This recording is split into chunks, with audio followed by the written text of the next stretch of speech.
Salut les tankistes, bienvenue dans cette nouvelle vidéo sur le Matilda dans l'histoire et dans le tank. Avant de commencer la vidéo, je tenais à vous dire deux choses. D'abord, la première, c'est que je suis désolé que le dernier week-end, je n'ai pas fait de vidéo, parce que c'était impossible pour moi de faire des vidéos, je pouvais pas amener mon ordinateur à l'endroit où j'allais, et en plus, si je l'amenais, j'avais pas de connexion. Et la deuxième, c'est que j'ai pensé pendant ce week-end à un nouveau format de vidéo, un format assez court sur l'histoire, qui dure de 2 à 4 minutes, avec un petit sujet, par exemple les canons de 20 mm. Pourquoi c'est nul, pourquoi c'est fort. Sinon, les chars à roues, ça c'est ma deuxième idée. Et je vous laisse débattre du titre et de certains contenus de vidéo sur mon serveur Discord. Comme d'hab, je mets le lien de ce serveur Discord dans la description. Allez, c'est parti pour la vidéo. Le Matilda est un char d'assaut britannique dont la production a débuté en 1937 et s'est arrêtée en 1943. Environ 3000 chars Matilda, tous modèles confondus, ont été fabriqués pendant cette période. Il y eut deux versions, le Matilda Mark I et le Matilda Mark II. Aujourd'hui, on va s'intéresser au Mark II. Ce char avait un équipage de 4 hommes, un blindage de 78 mm en frontal, ce qui le rendait impossible à percer pour les canons allemands d'avant 43, à part le 88 mm flak antiaérien, qui aura ensuite une version dérivée sur le fameux Tigre.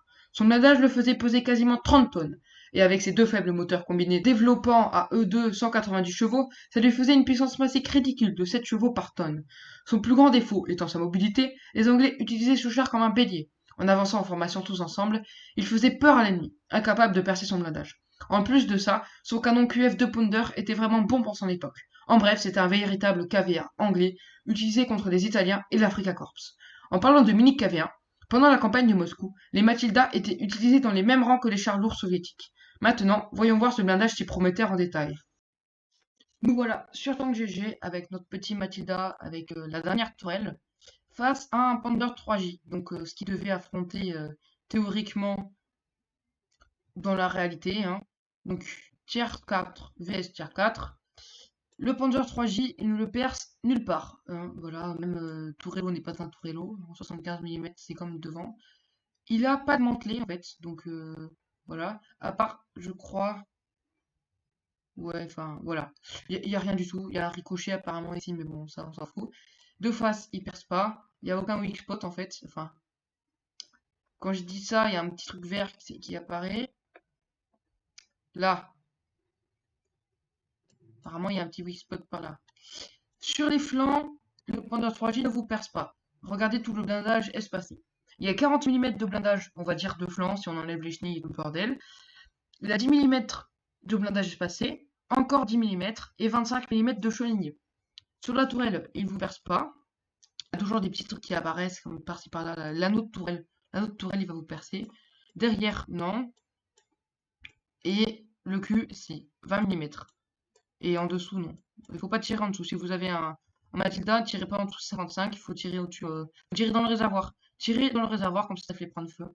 On va voir ça en mode collision. Voilà. Là, on voit les petits weak spots. C'est juste au-dessus. Là, comme ça. Vous l'avez en face, ici. Après, pour le toucher, hein, bonne chance. Donc, vous tirez par là. Par contre, un Matilda, vous allez voir ça dans les caractéristiques après, mais il a 121 mm de de perforation. C'est à peu près un tiers 5. Du coup, Matilda face à Matilda, n'espérez pas bloquer grand chose. Si vous êtes face à un autre Matilda, save, là vous êtes perfo de partout, hein. Là vous avez aucune chance d'arrêter des trucs. À part dans quelques endroits, peut-être ça va ricocher. Bon, alors ce qu'il faut retenir avec ce char, c'est qu'il est très très bon face à certains chars. S'ils ont trop de peine, vous êtes assez plat en face. Vous voyez bien que vous êtes plat. Vous avez un peu des blindages différents. Donc, soit vous vous mettez de face avec des chars qui n'ont pas beaucoup de perfo, soit vous vous mettez avec la technique basique de ceux qui ont beaucoup de blindage de flanc, le side scrapping. Voilà, je crois que c'était bien comme ça. Et voilà. Et là, vous faites absorber tout. Face à un Matilda, vous absorbez tout. Donc, mettez-vous de flanc. Et si jamais un Matilda se présente de flanc, tirez ici. Ça va faire une sorte de contre-angle ici. Vous pourrez tirer là. Tadam. Du coup, face à un Matilda, face à des chars qui ont beaucoup de peine, mettez-vous de flanc. Enfin, de flanc, anglez-vous. Anglez-vous au-dessus de la chenille, là, vous voyez. Et si vous êtes contre des chars qui n'ont pas beaucoup de peine, mettez-vous de face. Ça marchera très bien. C'est parti pour les caractéristiques de ce char. Commençons donc par sa puissance de feu. Il fait 55 de dégâts à l'AP et à la PCR. C'est relativement peu, mais vu qu'il a un bon DPM, les dégâts sont compensés. On peut voir qu'il n'a pas d'âge. Il a une pénétration d'obus de 121 à l'AP et 145 à la PCR. La PCR n'a pas une très grande pénétration, il a pas, je sais pas comment dire. Elle ne rajoute pas énormément de pénétration, mais vu que les 121 de base sont vraiment énormes, c'est une pénétration d'un tiers dessus, c'est pas grave, c'est même mieux. Il a un DPM de 1570, c'est nickel, un temps de visée de 1 seconde 90, c'est nickel, et une dispersion à 100 mètres de 0,36, c'est nickel, et 140 obus embarqués, c'est nickel. Pour la puissance de feu, c'est nickel, y a qu'un mot, ça tient en un mot, la puissance de feu, nickel. Pour la survivabilité, bon, je vous dis d'abord, hein, vous avez deviné, c'est nickel, pareil. 570 points de structure, c'est très bien. Un dosage de châssis de 75 à l'avant, 70 sur les flancs et 55 à l'arrière. Il y a de quoi faire bounce quelques obus. Un dosage de tourelle de 75 partout, c'est pareil, c'est nickel. Par contre, là, on va toucher un point dur qui fait mal, hein. La mobilité. Alors, il a une puissance moteur de 190 chevaux, une puissance massique de 7 chevaux par tonne et une vitesse maximale de 24 km/h. Alors vraiment, on a l'impression de conduire un Moss, hein. La seule chose qui le différencie du Moss, c'est sa vitesse de rotation qui est un peu meilleure, 36 degrés par seconde et 34 pour la tourelle. Une détection, portée de vue de 340 mètres. C'est, pour du Tier 4, c'est bien. En vrai, pour un moyen, c'est bien. Et une portée radio de 450 mètres, c'est raisonnable. Donc en gros, à gauche, c'est nickel. À droite, ça va ou c'est nul. Il est mi-nickel, on va dire. Alors du coup, on va faire un truc viteuf. C'est point positif, point négatif. Du coup, point positif, puissance de feu, survivabilité, tout ça, c'est nickel. Bon, j'ai trop dit. Je vais arrêter avec nickel, ça devient lourd. Et point négatif, mobilité. On comprend un peu comment joue ce char. On le joue comme il a été utilisé pendant la Seconde Guerre mondiale. On joue comme un bélier, on fonce dans le tas et on défonce tout. Voilà, c'est tout simple. Du coup, comme équipement, je vous conseille. Perso, je mets turbocompresseur parce que ça me saoule un peu d'avoir 7 chevaux par tonne.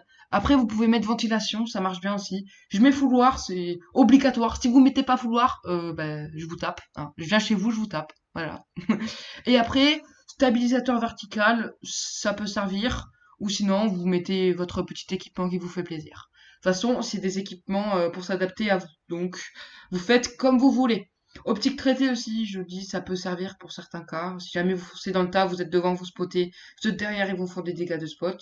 Bon allez, on lance le replay. On lance le replay. En fait, non.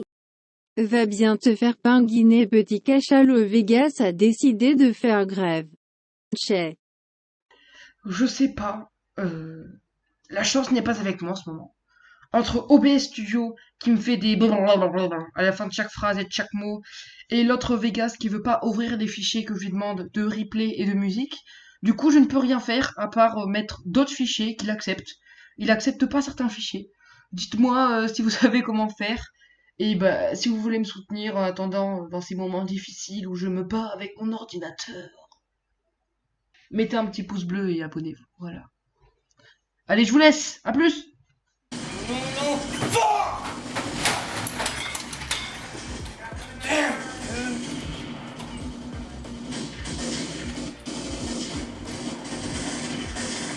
Fucking it, man.